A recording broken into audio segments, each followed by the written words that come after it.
Ma'am, kini bang outside the Catholic Church there is no salvation? Dogmatic ba ni siya, ma'am? Okay. Mao ra ako butana. Niya ring taga barko, to ning pahimuslan kay tagsara kay ning mutog para ba, Brad Steve. Kanang pag-ingon nga gawa sa Iglesia Katolika way kaluwasan dogmatic ba? Ang akong tubag nga na direktamente dogma kini. Pero sa iyang pagkadugma atong i-qualify kay ningon mga atong Ginoo nga sa ebanghelyo nga dunay niduol sa atong Ginoo ba nga Ginoo. Duna may nagwali dito nga wala na-appeal sa ato ang pundok. Pero take note nga ningon mga atong Ginoo nga ang dili batok kanato dapig kanato. Klaro kayo nga adunay mga uban nga nagtudlo sa kamatuoran nga wala nasakop sa lawas ni Kristo. Pero dili sa Kristo nga ang dili batok kanato dapig kanato.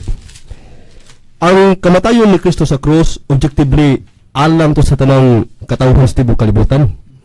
Ang simbahan nga tinukod sa atong Ginoo, ang simbahan isip lawas sa atong Ginoo nga matuod ng iglesia. Dili ta para sa uban nga mukondem kay ngani si San Pedro gipili isip pangulo dili sa external kundi sa iyang kasing-kasing ningon atong Ginoo nga ningon si Pedro kang Kristo. Ginoo, payo ka nako kay ako makasasala.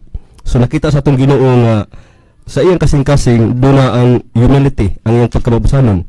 Mausab sa nahitabo kang David nga gipili sa Ginoo, si Samuel giingon sa Ginoo nga dili ako mutanaw sa gawas kung dili sa sulod.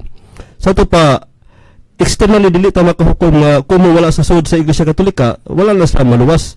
Pero technically ang kadtong na sa gawas nga naabta na sa kamatuoran, giwalihan na, pero nagpabiling tig-a nilang kasing-kasing, kana moonta nga gawas sa Iglesia Katolika way kaluwasan kay nga naman sa Efesos 5:23 na luwason ni Kristo ang iyang iglesia. Karon sa San Juan 16:16 ni atong Ginoo, duma ko mga karnero nga wala niining turila.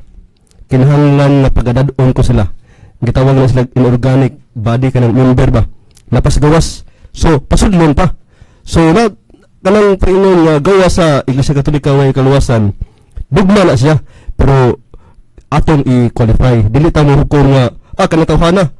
Kuha na kay wala sa Katoliko, di na maluwas. Pero ang iyang intention, ang iyang mahuna, ang iyang kasing-kasing, nagpadung na di sa Iglesia Katolika, we will not condemn. Ang Ginoo ra gayud ang muhukom nga kanang tawhana na luwas.